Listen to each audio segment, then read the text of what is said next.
A ideia da exposição vem de comemorar o centenário do Debona, que é nesse ano de 1904, ele nasceu no dia 11 de junho de 1904, em Morretes. Portanto, ele seria um dos grandes iniciadores do movimento pictórico no estado do Paraná. Quer dizer, um artista nascido aqui mesmo. E então a gente pensou em fazer esta exposição para lembrar a data, mas também ligado a um procedimento didático das disciplinas do Departamento de Artes, de trabalhar um pouquinho com a concepção plástica de um artista.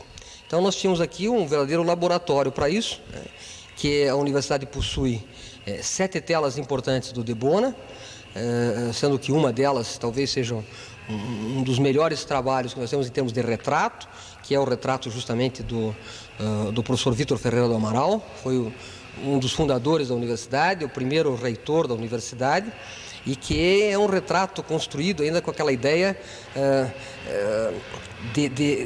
de construir o quadro. O Debona não faz um retrato meramente de representar uma pessoa, mas ele procura construir o retrato. E esse retrato é muito interessante porque ele coloca, primeiro, a própria estrutura do personagem, né, o professor Vítor Ferreira do Amaral, sentado numa cadeira pomposa, mostrando que é um catedrático, né? O catedrático na sua cátedra, é uma relação com os livros, mas os livros de um lado, isto é, a vida interior, né, o preparo intelectual, e de outro lado, uma janela aberta, que é o espaço. Essa janela a gente vê Curitiba do alto, isto é, a ideia da intelectualidade que paira sobre a própria cidade. Eu acho que o quadro além de ser um retrato magnífico, é também um quadro simbólico, né, de alta simbologia em termos de construção de uma ideia.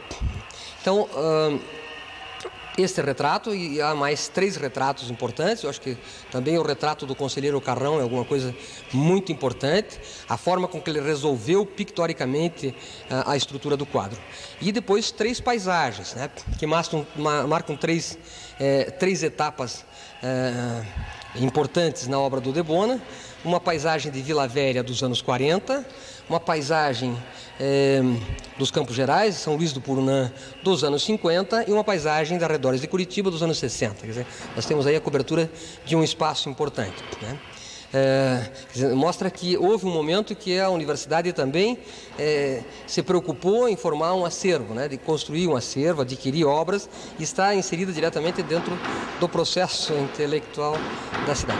Nós temos 6 obras do acervo, era para ser 7, mas temos 6 obras do acervo, né?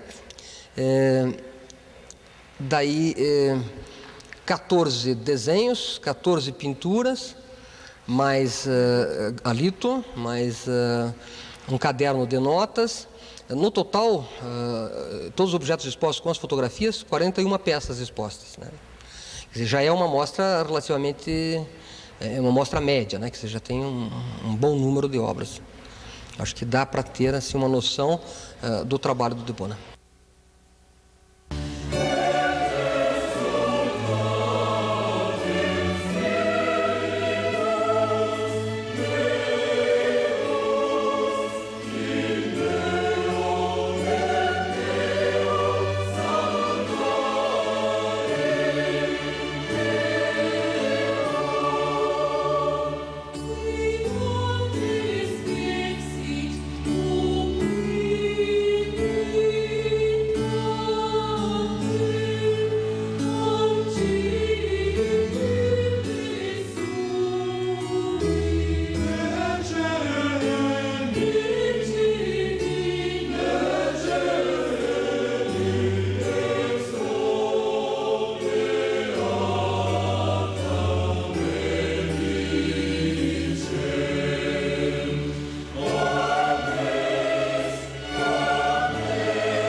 O acervo em si já representa um pouco da história do Debona, desde 1938, quando ele chega em Curitiba e que ele faz, né, esse grande retrato do Vitor Ferreira do Amaral, até os anos 60, com essa paisagem de Curitiba. Agora, a partir deste núcleo, né, de obras, que são obras importantes, obras acabadas, dentro do conceito formal de artes plásticas, de pintura, nós resolvemos trabalhar a ideia de como é que se dá a concepção artística do Debona. Essa primeira preocupação do Debona em construir o quadro a partir do desenho. Então, nós selecionamos uma série de desenhos. É claro que nem tudo que a gente gostaria de conseguir a gente conseguiu, mas nós conseguimos coisas muito importantes que dão praticamente uma leitura do processo criativo do Debona a partir do desenho e a partir de uma outra coisa que para ele era muito importante, que são os estudos, né, os esboços, que ele mesmo chamava de manchas, né, manchinhas, isto é, um trabalho manchado onde ele estudava o equilíbrio de formas, onde ele estudava a questão de luz e sombra e também a relação cromática entre um grupo, né, uma parte do quadro e outra. Né? Quer dizer, então, a exposição continua a partir desses quadros, que são obras importantes, obras terminadas, obras acabadas, e nós vamos para os estudos. Né? Começando, então, a partir do momento que ele chega na Europa, quando ele vai começar os seus estudos na Europa. Como você sabe, o Debona começa no Paraná, estudando com Alfredo Andersen, e depois ele acha que aqui ainda ele precisava ver mais, ele tinha que se desprender do seu mestre. E a gente imagina que o Andersen fosse um artista de tal peso de caráter que ele influenciava os seus alunos. Né? Então, o Debona quer sair e ele consegue uma bolsa para passar 2 anos na Europa. E ele escolhe Veneza. Só que em vez de passar 2 anos, ele passa 10, né? Quase 10 anos ele fica lá, estudando na Academia de Veneza, participando da Bienal e participando também de movimentos artísticos da região. Quer dizer, e ele volta para o Brasil em 38, né? Ele vai em 27 e volta em 37, 38. E em 38 ele faz, então, este retrato do Vitor Ferreira do Amaral, e nós conseguimos agora esses estudos que ele fez, principalmente de desenho, em Veneza. Então, são desenhos, começando com o autorretrato de 1927, onde a gente vê ainda a estrutura do retrato presa à ideia da construção da cabeça, muito presa à ideia do próprio Andersen, né, de construir um retrato, e ao lado a gente colocou um outro que deve ser do começo dos anos 30, quando então ele já se torna independente dessa construção e começa a pegar fragmentos, né, para mostrar o característico do personagem. Então há um estudo muito interessante através desses desenhos que estão expostos aqui, para a gente ver o processo criativo do Debona. Para ele o desenho é importante, o desenho antecede a pintura, como dentro de toda a ideia da pintura clássica. Então, a partir do primeiro núcleo, nós temos então a primeira sala com os desenhos e a segunda sala com as pinturas, essas chamadas manchas. Daí, da mesma forma, ele vai trabalhar o contraste de luz e cor, de luz e sombra, né, de luminosidade, de escalas cromáticas e assim por diante, construindo a figura. E aí a gente vê que a pincelada não é uma pincelada leve, solta, mas é uma pincelada construída. Né? Então, acho que dá da maneira que foi organizada a exposição, dá para ver, dá para a gente ter uma leitura de como o Debona trabalhava.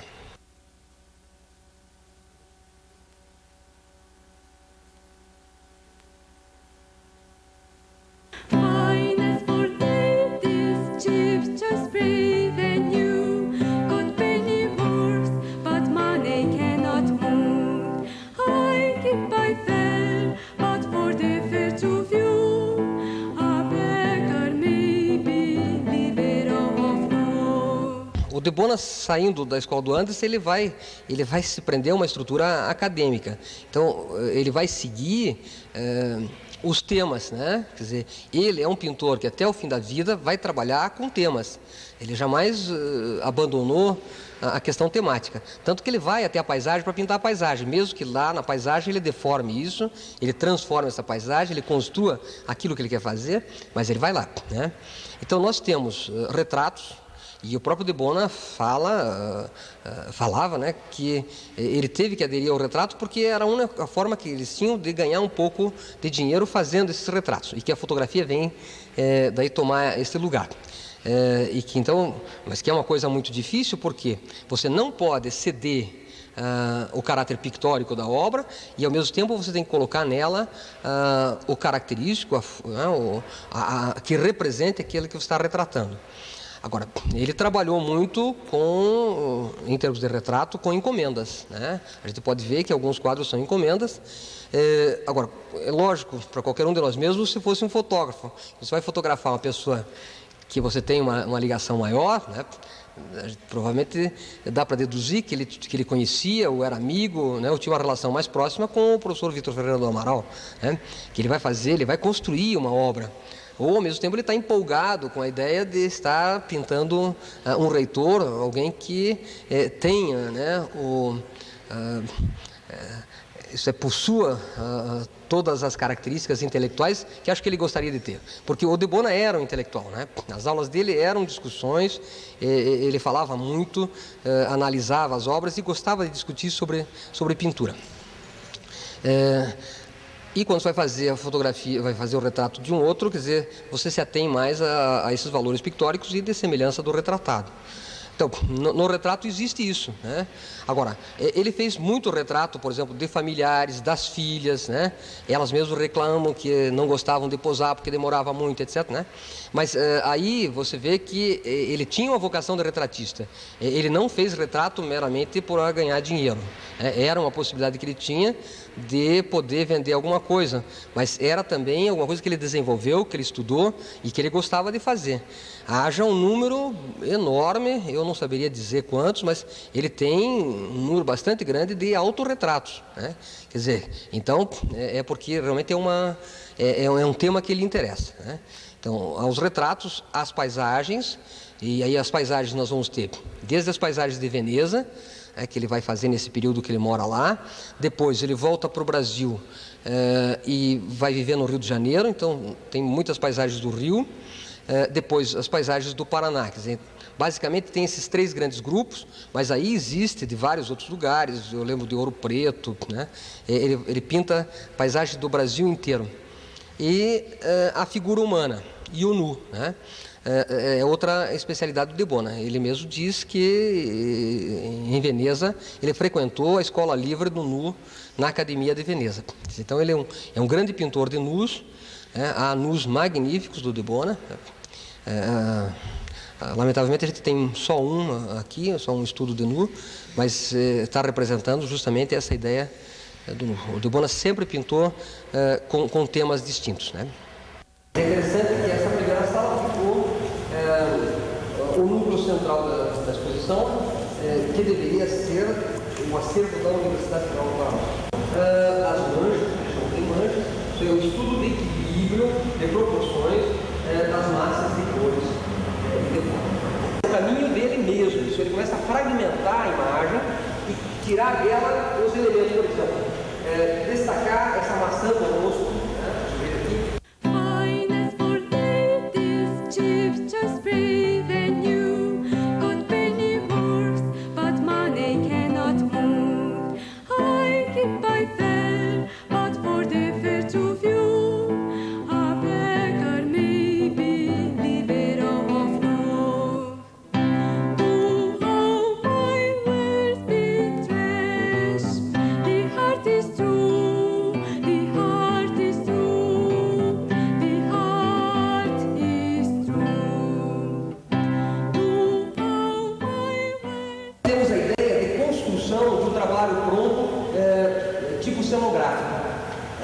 Isso aqui pode resultar uma obra-prima cenografada, né?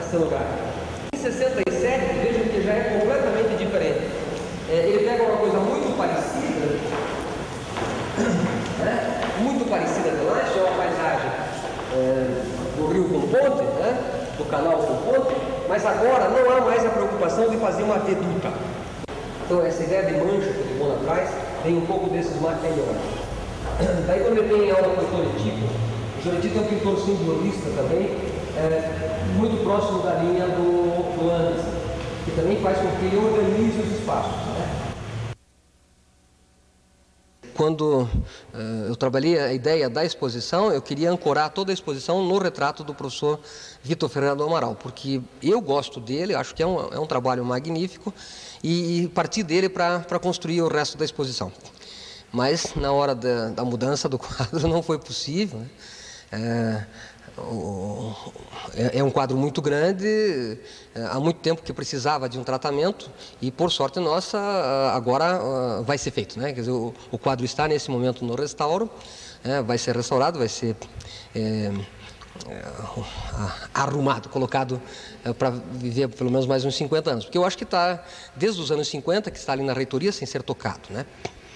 E a gente queria fazer um contraponto, né, com esse quadro que é grande, é uma obra de 1,90 m por 1,40 m, então da obra máxima que a gente teria do Debona, com uma obra menor, né, quer dizer, com a menor obra, e fazendo uma ligação sentimental, porque na verdade a cadeira em que o Vitor do Amaral está sentado é a mesma cadeira que o Debona senta para fazer seu autorretrato, um autorretrato bem pequenininho, né, de 10 por 15, uma coisa assim, né?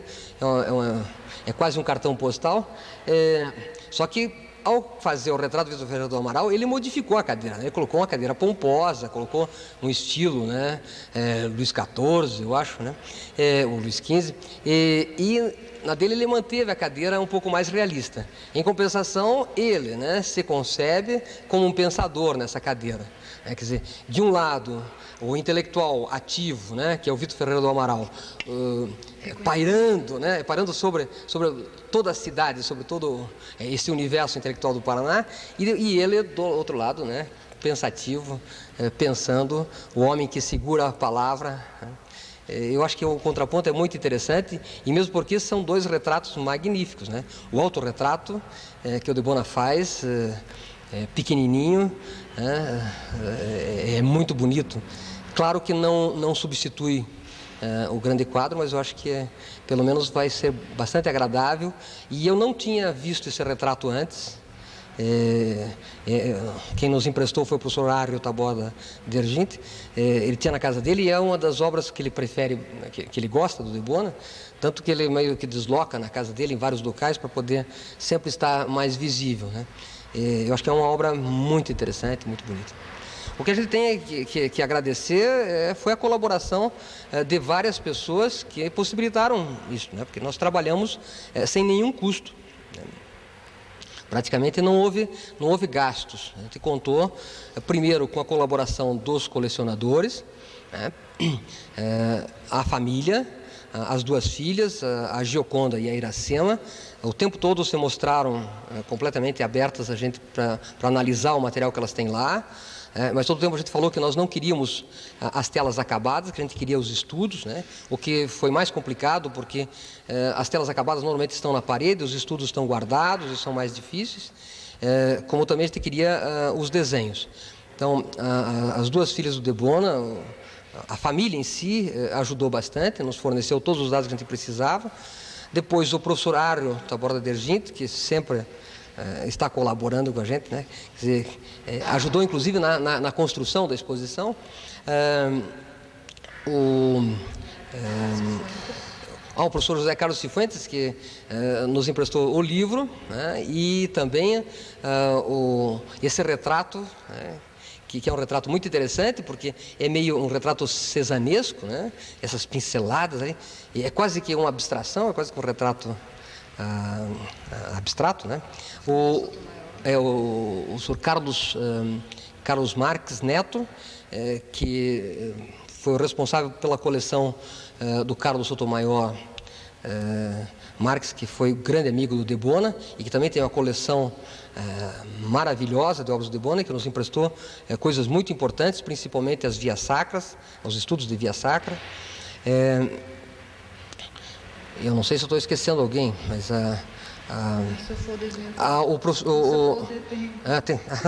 o Domício Pedroso, né, que me emprestou a foto e também a gravura, porque o Debona fez muita gravura, litogravura e ponta seca. e a gente não tinha conseguido nada, e daí o Domício nos emprestou uma, que eu acho que é uma amostra, pelo menos, desse trabalho de gravura. E as fotografias do Macaxeira, né, que foi... ele fez as fotografias da realização do livro da Maria José Justino. São as fotos que constam do livro De Bona, um exercício da criação. Mas ele tem uma coleção bastante grande de negativos, e eu pude escolher alguns para ter uma ideia de como era o ateliê do De Bona. Então, esses colecionadores, todos eles se prontificaram, e a gente não foi atrás demais, porque seria muito difícil, dentro de um procedimento didático, a gente trabalhar com uma variedade muito grande de colecionadores. Porque nós fizemos todo o procedimento correto, como você faz, fazendo as fichas de cada obra, e depois fazendo o documento de empréstimo, de autorização de exposição, etc., para que eles possam ter uma noção de que montar uma exposição não é muito simples. Além disso, a gente contou também com outros apoios, por exemplo, a Marisa Sampaio, que hoje é a testamenteira da dona Bianca Bianchi, e ela também nos cedeu os quadros que pertencem hoje à Sala Bianca Bianchi. Filha da Gina Bianchi, primeira professora do De Bona, aquela que colocou o De Bona frente à pintura dele. E, por outro lado, a dona Bianca foi uma grande violinista, e que completa também 100 anos esse ano, né? Também devemos comemorar o centenário dela, né? E foi grande amiga do De Bona, estudou na Europa na mesma época que o De Bona estudou lá, e talvez seja uma das razões pelas quais o De Bona também gostava muito da música música de violino, né? A dona Bianca foi praticamente quem desenvolveu, ou quem criou no Paraná um primeiro grupo de mulheres que tocavam instrumentos de corda, né? Tinha violino, violoncelo e piano, que chamava-se Trio Paraná. E então a professora Marisa Sampaio, que hoje é responsável pelo espólio da dona Bianca, ela nos cedeu 2 quadros importantes, que um é o retrato da dona Gina, a professora do De Bona, e do marido dela, o seu Eduardo Bianchi. E também a Sandra Angerer, do Expoente, que fez o nosso catálogo. Senão a gente não tinha...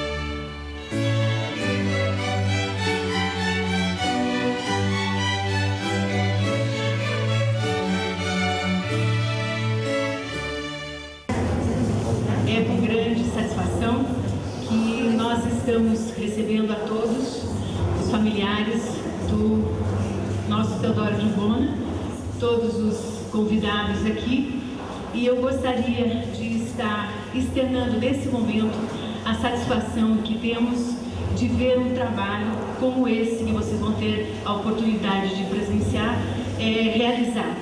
Eu gostaria de enfocar o resultado, esse produto de um trabalho conjunto entre a Pró-Reitoria de Extensão e Cultura e o setor de Ciências Humanas, Letras e Artes, através do curso de Educação Artística.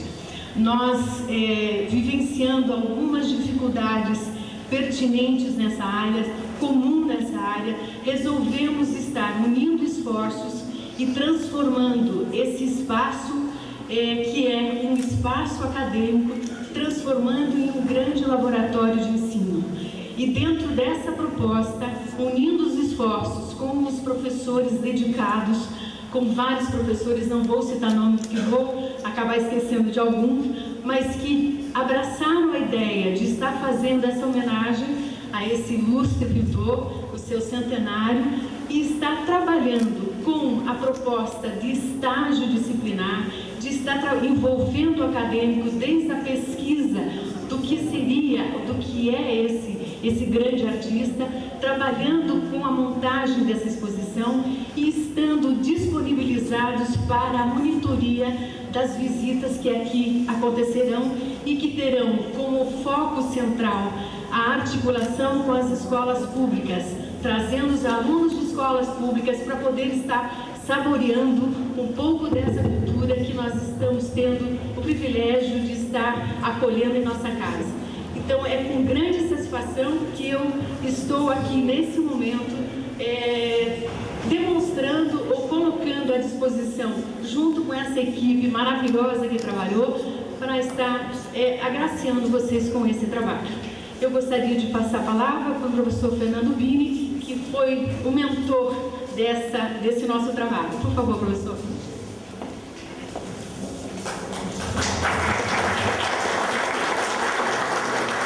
Obrigado, professora. Eu acho que também eu tenho que agradecer. Eu tenho duas razões principais para ter feito essa mostra. A primeira é porque eu fui aluno do professor De Bona e me parece que e eu sinto essa necessidade de fazer alguma coisa por ele no seu centenário. O De Bona nunca sai da nossa lembrança e eu acho que a obra dele não deve ser esquecida. Então, essa revitalização que está tentando fazer, e eu devo isso principalmente a um grande amigo, o professor Cifuentes, que no comecinho do mês de janeiro me lembrou: não esqueça que este ano é centenário do De Bona. Então, quero agradecer também a abertura que a professora Rita nos deu para fazer esse trabalho, junto ao Departamento de Artes. A segunda razão que eu tenho para fazer essa mostra é que a minha disciplina trabalha com arte paranaense e eu sempre vejo este museu como um laboratório. É o nosso laboratório de pesquisa para que os alunos possam desenvolver o seu trabalho em sala de aula, organizar a mostra, pensar na ideia e depois executar, executar em todos os sentidos, desde a montagem da exposição até o trabalho de monitoria e tudo mais. Quer dizer, eu acho que nós temos aqui um grande laboratório e temos uma sala super agradável, muito bem equipada, para a exposição, inclusive com uma reserva técnica muito boa. Faltam ainda algumas coisinhas para a gente acertar, mas eu acho que com a vontade que a gente tem encontrado na pró-reitoria. Essa é a segunda mostra que eu faço, e parece que eu não desisto, eu lamento. Eu não posso ver esse museu fechado. Eu pedi ao senhor reitor que dê um jeitinho que esse museu fique sempre aberto. Então, agora eu quero agradecer muito que essa mostra só foi possível com a colaboração da universidade, da reitoria. Nós lamentamos que um dos melhores quadros que a gente teria para mostrar, um quadro magnífico que eu adoro, que é o retrato do professor Vitor Fernando Amaral, ele não pôde ser deslocado, ele teve que ir direto para a restauração. Por sorte, a gente já conseguiu que ele seja restaurado. Mas os outros quadros estão aqui, toda a universidade colaborou, mas principalmente os colecionadores particulares, de quem a gente pediu ajuda, e fomos muito bem atendidos. Os agradecimentos vão aparecer no catálogo depois, porque é bastante gente. Então eu quero agradecer muito e esperar que todo mundo goste da exposição, porque foi uma exposição diferente.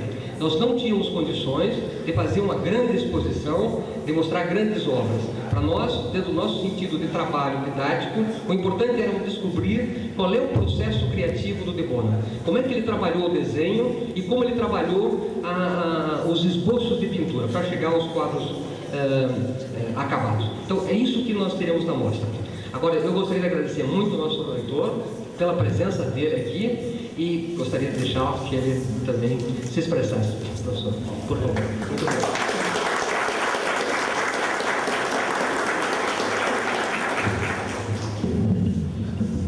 Boa noite a todos. Inicialmente quero cumprimentar nossa vice-reitora, a professora Maria Tarcisa, cumprimentar nossa pró-reitora, a professora Rita, diretor de setor de humanas aqui presente, professor Borges, professores, técnicos e especialmente um cumprimento muito especial à família De Bona, a família do nosso pintor aí homenageado nesse centenário. Eu acho que realmente uma das funções da universidade é homenagear os nossos grandes artistas e na área de cultura estimular a cultura. E quando nós vemos o Museu de Arte da Universidade fazer essa exposição, realmente eu entendo que essa é a nossa obrigação, nós não estamos fazendo nada além da nossa obrigação. portanto, fica aqui o meu agradecimento muito especial ao professor Bini, o curador da exposição, que fez com que essa exposição acontecesse e pudéssemos mostrar a todo o público os quadros que a universidade dispõe e também com a colaboração de muitos colecionadores. Aqui um cumprimento especial ao professor Ário, que eu conheço muitos dos seus quadros e que teve o privilégio de nos ajudar aqui também nessa exposição. Então a gente fica muito feliz de ver isso. Mas eu quero dizer a vocês que o pintor de Bona ele está no meu dia a dia. Primeiro porque, como disse o professor Bini, o quadro que eu entendo que é um dos mais bonitos quadros que a universidade tem do de Bona, fica no gabinete do reitor, é o quadro do professor Vitor Ferreira do Amaral, um quadro de parede inteira, né? Mas que infelizmente teve que ir para restauro, porque estava aparecendo um pequeno orifício na região inferior, e a Vera, chefe de gabinete, disse não, tem que restaurar a partir de agora, né? Além disso, eu quero dizer que o de Bona, ele também entra na minha vida como portador de catarata e eu oftalmologista, né? Eu não sei se vocês sabem, mas na década de 80, me parece que teve uma catarata, teve que ser operado, e quem operou foi um grande mestre meu, um colega meu, Dr. Sâmara, e eu lembro dele operando no São Judas Tadeu e estava meio alvoroçado. Disse: o que está sendo operado hoje aí? O de Bona. Então todo mundo estava alvoroçado porque o de Bona ia ser operado naquele dia. Lembro bem que a cirurgia, graças a Deus, transcorreu bem, tanto é que depois ele fez um quadro ao Dr. Sâmara, que está na casa do Dr. Sâmara até hoje. Enfim, isso é só para recordar coisas do nosso dia a dia, mas que ligam profundamente esse reitor ao de Bona, não só pelo quadro do Vitor do Amaral, mas até pelo ofício que eu tenho hoje, né? E dizer a vocês todos que, no pedido do professor Bini, para manter o museu aberto, a gente tem feito o possível, né? A administração pública nesse país, ainda mais de universidade pública, é a arte do possível, né, professora Tarcísio? A gente gostaria de fazer muito mais. Nós queremos ter um museu de arqueologia e etnologia de Paranaguá aberto, restaurado e perfeito. Mas a gente, hoje em dia, faz o que é possível, porque nem sempre nós temos os recursos financeiros que gostaríamos de ter, nem sempre temos o respaldo das instituições que deveriam manter a universidade, no caso o MEC, né? Mas temos feito muito, eu acho que temos avançado bastante, e essa exposição é uma prova bastante importante na área de cultura, de como a gente avança, e vai ser, pelo que eu entendi, a exposição ao som de Verdi, que era o compositor preferido do de Bona, e, portanto, já mostra o enorme bom gosto que tinha o pintor também na área musical, né? Então, quero deixar a todos vocês o meu abraço e que tenhamos uma boa exposição. Muito boa noite.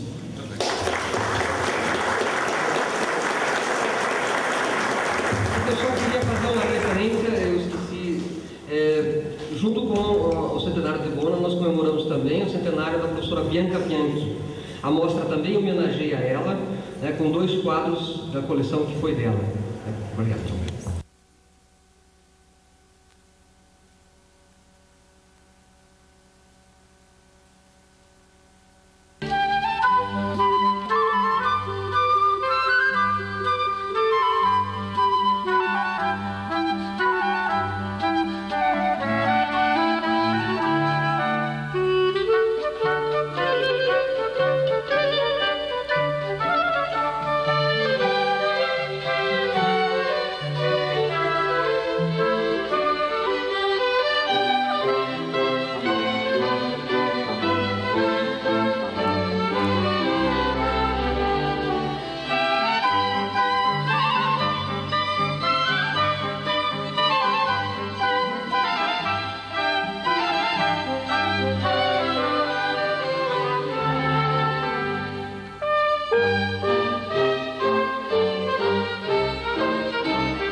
Esse evento, a exposição comemorativa ao centenário do meu pai, Teodoro de Bona, eu vejo assim que ela é de grande importância.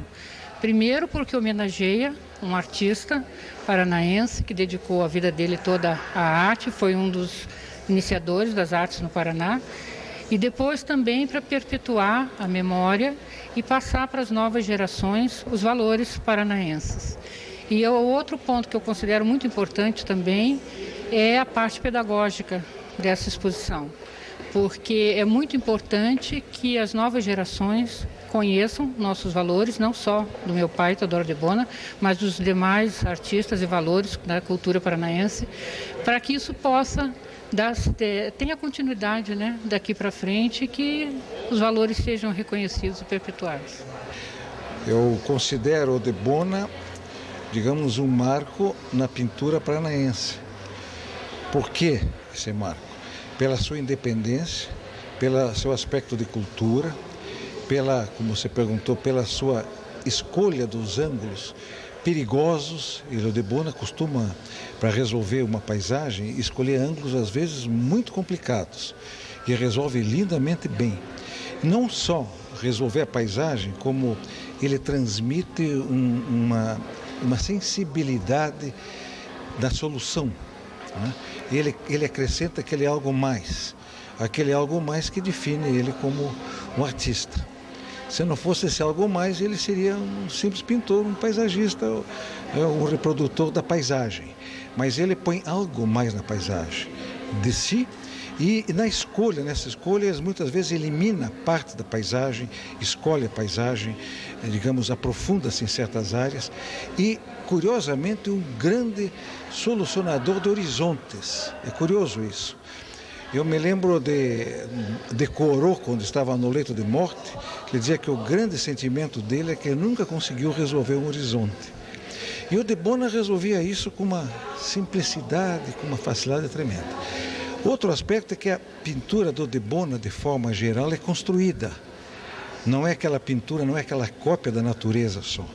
Ele constrói a paisagem, né? Essa construção é onde está mais uma vez aquele algo mais do grande artista. E pode-se observar pelo sucesso que o de Bona teve num ambiente exigente, que foi a Veneza da época dele, até mais exigente que hoje, né? Ele, como uma pessoa de vanguarda, soube se impor fora do país, fora, digamos, daquele núcleo dos amigos, dos críticos amigos, daquela estrutura que garante o sucesso. Então ele teve um sucesso por ele mesmo, ou seja, ele foi o sucesso em si. Eu acho que uma universidade sem museu é meio capenga, falta alguma coisa. Se você observar bem, universidades menores, até principalmente algumas americanas, europeias, ela tem um museu e museus de alto gabarito. Então, uma universidade que, teoricamente, prima pela cultura, deve primar pela cultura, deve formar a cultura, não só o ensino, a transmissão do conhecimento técnico, científico, etc., porém, colocar o homem num ambiente em que ele realmente se realize. Ele não pode se realizar se faltar cultura. Se faltar cultura, a vida para ele vai ser monótona, vai ser sem sentido até. E a cultura é uma coisa que seria o suporte para as grandes realizações de um homem, principalmente de um professor da universidade, né? Então essa é a minha posição, tem que existir um museu. O museu é necessário e deve ser incentivado, deve conseguir, não sei como, mas recursos para aumentar a reserva técnica da universidade, de quadros, e dar condições de restauração, de restauro, de manter viva a arte da pintura, escultura, etc.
Teodoro de Bona é um dos grandes mestres da arte paranaense, isso é indiscutível. Mas ao lado desse seu trabalho pictórico, de que é de grande importância e que marcou uma época fundamental na história da arte do Paraná, ele foi um grande mestre num sentido mais amplo, porque ao mesmo tempo em que ele era o professor da Escola de Belas Artes, ele orientava os jovens pintores, os jovens artistas, para que entendessem a arte não apenas no seu caráter de execução, mas a compreensão da arte como um todo. Então eu penso que o Teodoro de Bona foi um marco na vida de todas as pessoas que passaram pelas suas mãos, que conviveram com ele na Escola de Belas Artes, que tiveram a chance de trabalhar no seu ateliê. Enfim, eu acho que ao lado do Viaro, de Bona representa um marco fundamental no desenvolvimento da arte e da cultura no estado do Paraná. Meu pai, Teodoro de Bona, ele sempre fez nas pinturas dele a paisagem, né? Ele sempre se deteve a paisagens paranaenses e eu me recordo quando era mocinha, né? Que ele ia pintar, levava o cavalete dele, tá? E isso faz com que a gente relembre aqueles tempos que ele contava da paisagem que ele ia pintar, das cores que ele fazia, e quando a gente ia em algum lugar, ele sempre nos fazia ver a beleza da natureza, os tons variados de verde, e geralmente, assim, as paisagens foram o que ele mais fez, né? Ele fez muito retrato, tá? Mas paisagem foi o que ele mais fez durante a vida dele, né? Como ele viveu especialmente para a arte e ele sofreu muito, ele não nos incentivou no sentido de ser artista, né? E nós também não tivemos o dom que ele teve, né? Alguma coisa às vezes a gente gostaria de ter feito, mas como ele era muito crítico, a gente tinha um pouquinho de receio de fazer alguma coisa que ele não gostasse, né? E como você perguntou mesmo, ele não incentivou muito. Então a gente ficou assim meio... na verdade, eu pendi mais para música. Pintura eu não tive assim tanta influência não, mas na música, como hoje, que foi assim, eu parabenizo porque foi maravilhosa essa exposição e esse coral, e até nos emocionou porque além de artista, ele também admirava muito a música. E quando eu comecei a estudar piano, realmente ele ficou muito satisfeito e me incentivou um pouquinho nesse sentido.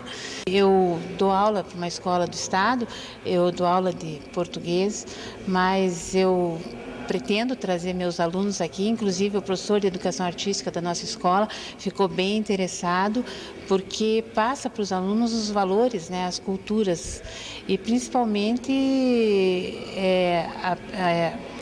assim, artistas, né, que já não estão mais aqui, mas que contribuíram muito para a arte paranaense.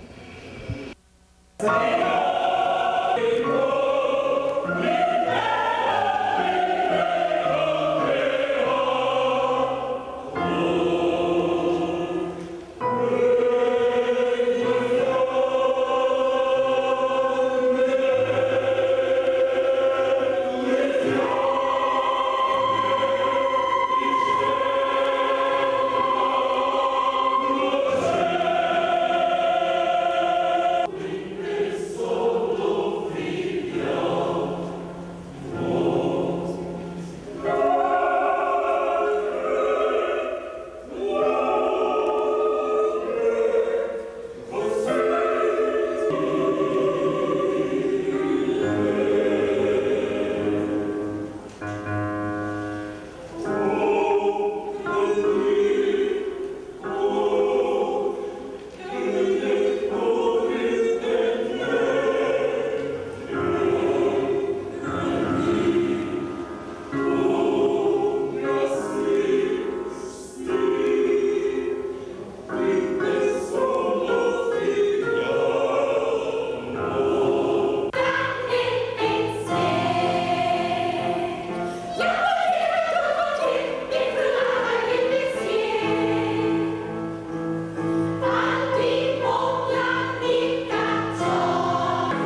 Eu acho que toda universidade que mantém um curso de artes, ela tem que ter um museu, porque é o local de se fazer, é o nosso laboratório, né? Você pode ter um laboratório de química, de biologia, etc.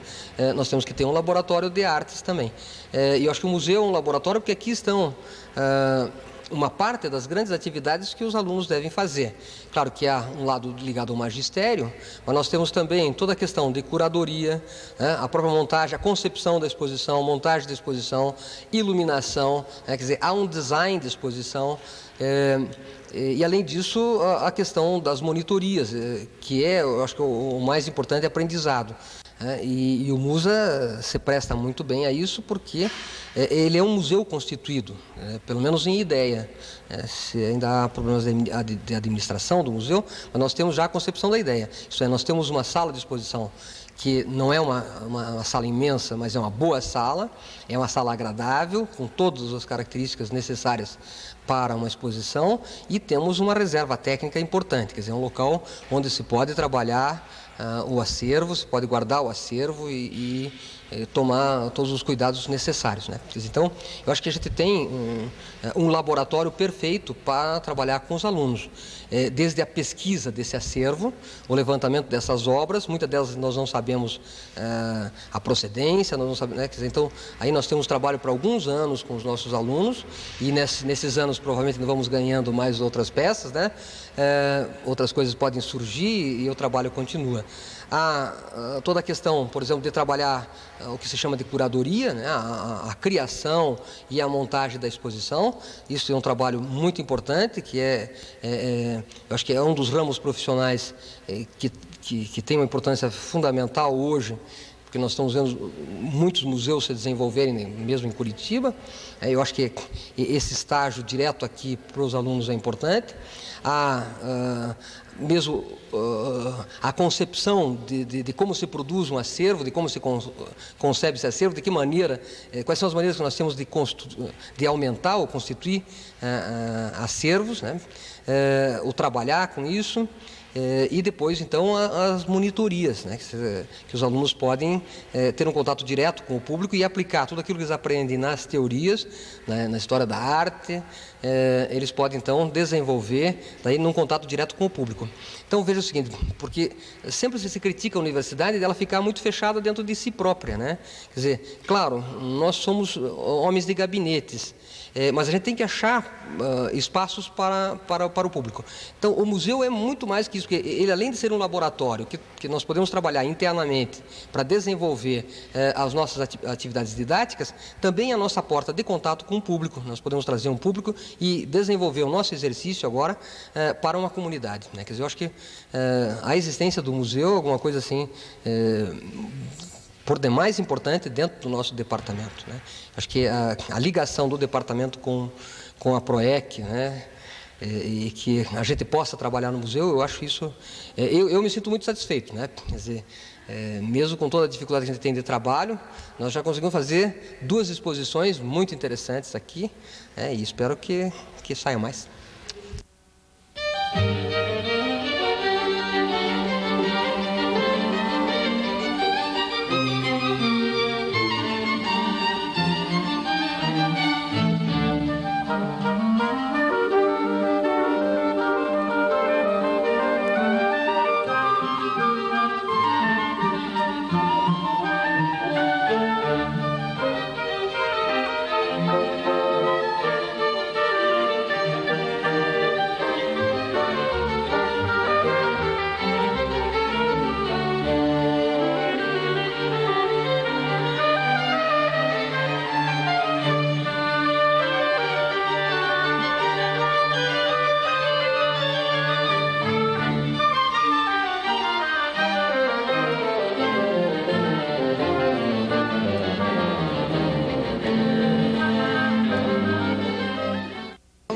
Como monitora, passar para os alunos e visitantes que vêm até a exposição todo um conteúdo histórico que a gente está trabalhando durante 3 meses na Federal, com a professora Marília, com a professora Tânia, com as filhas do Debona, com o professor Fernando Bini, e daí a gente vai unindo as informações para poder passar para o público que vem aqui. E com relação à minha expectativa, está relativamente boa, assim, e eu estou curiosa para saber o tipo de pessoa que vai vir, como que eu vou conseguir me portar, porque essa é a primeira vez que eu estou trabalhando com isso. E a expectativa é grande. Eu gostei de aprender a técnica da produção dos brinquedos, mas o que mais acho que eu vou me pegar agora, a partir da abertura da exposição, é como que eu vou trabalhar isso com as pessoas que vão vir aqui. Nesse caso, a pincelada não é tão longa como eram nas machinhas. Estão vendo a pincelada muito mais curta. A imagem é toda fragmentada mesmo. E ele deixa a tinta, a matéria da tinta aparecer bem. E aí, para que os artistas precisavam continuar pintando igual a máquina fotográfica? Por isso, eles passaram a buscar outras formas de representar o que eles estavam vendo. Então, aqui vocês estão vendo a diferença básica entre esse retrato e esse aqui. Para esse livro que o Debone mostrou. Esse homem Adorei muito vir a essa exposição, porque desde quando eu vim morar para Curitiba, eu não conheci nenhum museu daqui, como eu já conheci os de São Paulo, o Museu do Ipiranga. Foi muito divertido passar um dia aqui, uma manhã inteira aqui. Eu gostei desse quadro porque é uma paisagem que era de Curitiba antes, né? Que as cores são mais vivas, tem uma mistura de cores, assim. A luz bate de um lado do quadro, dando um contraste. Eu gostei dos quadros, assim, que estão desenhados mais sem tinta, com lápis. E eu gostei das brincadeiras também, principalmente das cartas que nós ganhamos. As professoras, elas souberam falar e elas são muito dedicadas e ensinaram a gente a várias coisas. O que eu mais gostei foi os quadros mais sérios, assim, que davam um toque assim mais legal para mim. Eu adorei vir na exposição porque eu nunca tinha vindo no museu, né? Eu sempre gostei de pintura, assim, desenho, eu sempre gostei, né? Só que agora que eu vi esses quadros, eu comecei a gostar mais, porque eles são muito bonitos. Ensinaram muita coisa, a gente aprendeu mais, porque o importante não é vir aqui olhar o quadro, mas sim vir aqui olhar e os outros poderem explicar pra gente. Eu gostei dos jogos, eu gostei do dado, porque eu também pude aprender falando para as pessoas também. Hoje eu fiquei bem alegre por causa que esse museu foi um dos mais divertidos que eu já fui.